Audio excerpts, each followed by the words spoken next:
Bona tarda, senyores i senyors. He dit, moltes gràcies per haver vingut en aquest acte d'homenatge a l'artista florestina Edith Sharp. Avui tenim un exemple de com fer cultura. Hem hagut de traslladar aquesta segona part de l'homenatge aquí al local social pel tema del vent. Faig un recordatori de mantenir la distància física, de portar mascareta i de rentar-se les mans amb gel hidroalcohòlic. Aquesta segona part consta d'una lectura de poemes de poetes alemanys, que esperem que t'agradin, Edith. I la tria s'ha basat en diversos temes que configuren el teu món i les teves vivències. L'art, escrit en prosa per Rainer Rilke. La natura, també de Rainer Rilke. La fugida, basat en fets viscuts al gener de l'any 1945, quan tota la família va haver de fugir de Danzig, actual Polònia, on un 90% havia estat destruïda, degut a la Segona Guerra Mundial i a l'entrada de l'exèrcit soviètic. Friedrich Schiller, en un poema que parla sobre la pau. El que s'uneix l'amor i la mort, un poema de Günter Grass, Tango Mortale. La lectura de poemes anirà a càrrec d'Àngel Sedó. Els poemes s'alternaran amb les peces de música clàssica alemana que ens interpretaran el quartet Mandràgora.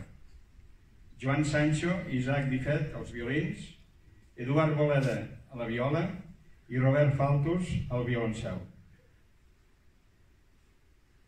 Senyores i senyors, si us plau, apaguin o silenciïn els seus mòbils. Comprovin-ho, sisplau. Moltes gràcies a l'Isidre Pinyol, a l'Àngel Sedó, al quartet Mandràgora, a les persones que ho han organitzat, a l'Associació Amics del Castell, al Laberint Blau, als col·laboradors i a tots vostès. I a tu, Edith, una abraçada de totes les persones que t'estimen. Moltes gràcies.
L'art de la dit és un treball que des dels seus inicis a la floresta ha anat evolucionant sempre en simbiosi amb la natura.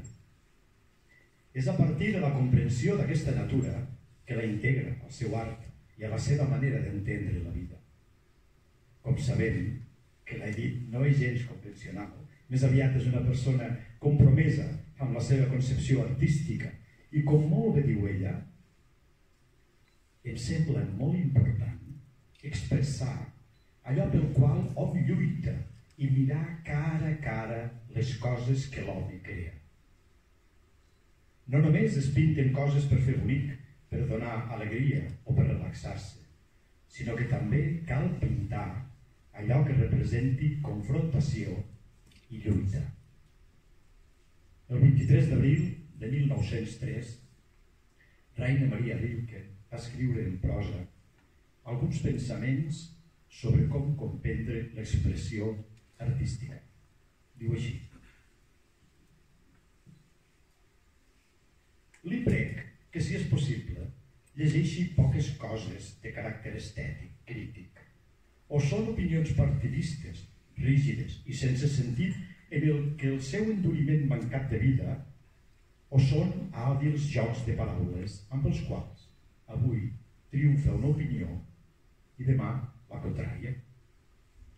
Les obres d'art són solituds infinites i amb res són menys assolibles que amb la crítica. Només amb l'amor les pot comprendre, celebrar-les i ésser-hi just. Permetre que arribi a madurar cada impressió, cada germen d'un sentiment per complet en si mateix, en l'obscur, en el que no es pot dir, en l'inconscient, en tot l'inassolible per al propi enteniment, i esperar, amb profunda humilitat i paciència, l'hora del part d'una nova claretat. Només així es viu artísticament, tant en la comprensió com en la creació. Ho aprenc en el dolor. Estic molt agraït al dolor. Tot és paciència. I la veritat és que l'experiència artística es troba tan increïblement prop de la sexual, tant en el seu dolor com en el seu goig, que ambdues manifestacions són només formes diferents d'un mateix anhel i felicitat.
dir de part del Quartet Mandràgora, nosaltres hem preparat un repertori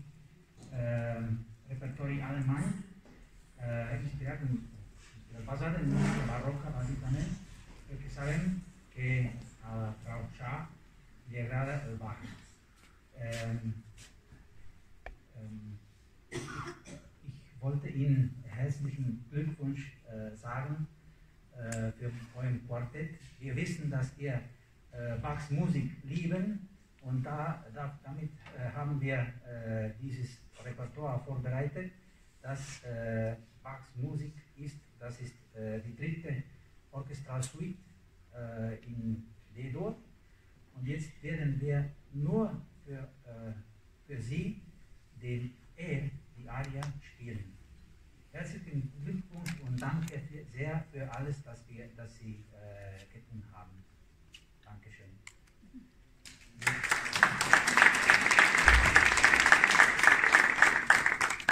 Felicitat a la senyora Schaar i ara tocarem de la tercera suite orquestral la famosa àrea i de fet aquesta part que heu sentit també forma part de la tercera suite, per tant són més números, però aquesta àrea la dediquem especialment, com tot el concert naturalment, però aquesta especialíssim per a la senyora Edith Schaar.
expressat en alguna conversa, la seva obra no és només per mirar, sinó que ha d'estimular tots els sentits.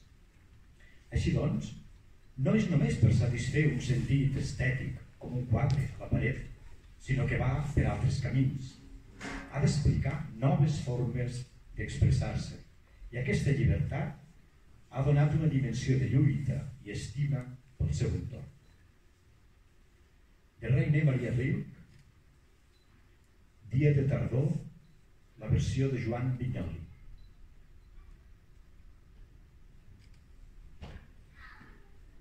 Senyor, el temps ha arribat. Enorme fou l'estiu. Projecta la teva ombra en els rellotges de sol i deixa córrer els vents per les planures. Els últims fruits ordena de ser plens. 2 dies més de sud dona'ls encara. Constreny-los a per fer i que penetri en el vi fort la suprema dolçor. Qui ara no té casa ja no la bastirà. Qui ara es troba sol ho estarà molt de temps. Vetllarà, llegirà, escriurà llargues cartes i per les avingudes vagarà inquiet d'aquí i d'allà, mentre les fulles gira volta.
la fugida. Un altre tema que l'Edit tracta és el de la pau. La pau està present en un altre dels poetes alemanys que li agrada. El famós poema La cançó de la campana representa el més humà i el més líric de tots els cants alemanys.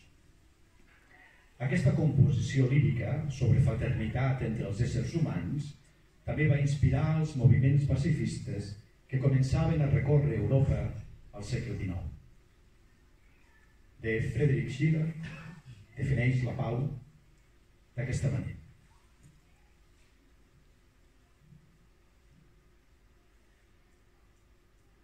Paz preciosa, dulce concordia, quedaos amigablemente sobre esta ciudad. Que nunca llegue el día en el que las hordas de la guerra feroz recorran desenfrenadas este apacible valle en el que el cielo, al que pinta encantadoramente el suave rojo del atardecer, refleje con espanto el salvaje incendio de pueblos y ciudades.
el que uneix l'amor i la mort.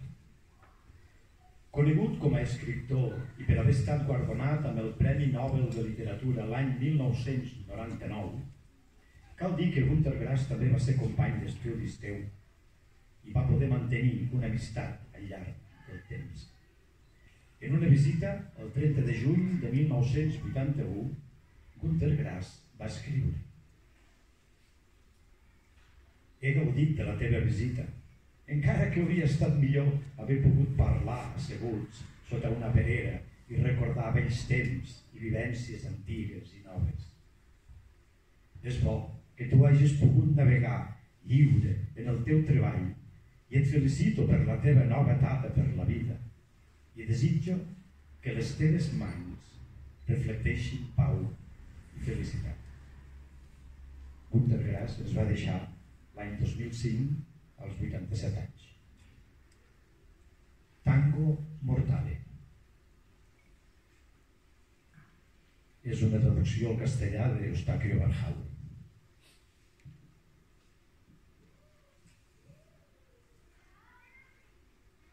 Orden, como desde arriba. El cuerpo que huye el cuerpo, estirado, está en fuga. Así es como esto nos arrebata. Ningún abismo, pero una vastedad a la que, como si hubiera espejos alrededor, lanzamos miradas que se pierden. Y luego, ordenado, volver hacia adentro. Nos movemos en el sitio, en lo más interior del sitio, y seguimos el compás. Caídas contadas, las casi caídas, los pasos que siguen, vacilan, retrasan, arrastran, posponen el fin. No muere este yo de dos, en tanto que el tango mortale, siga una forma de paso. Con lo que queda de aliento en la fiesta sin nadie. Los dos se celebran y al final, no obstante, esperan aplausos. El dolor es solo máscara. En disfraz, nos deslizamos en pistas sin límite, pisándole a la muerte los talones y a nosotros también.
ha estat un gran plaer poder celebrar aquest homenatge a la teva trajectòria artística. Moltes gràcies i bon vespre a tothom.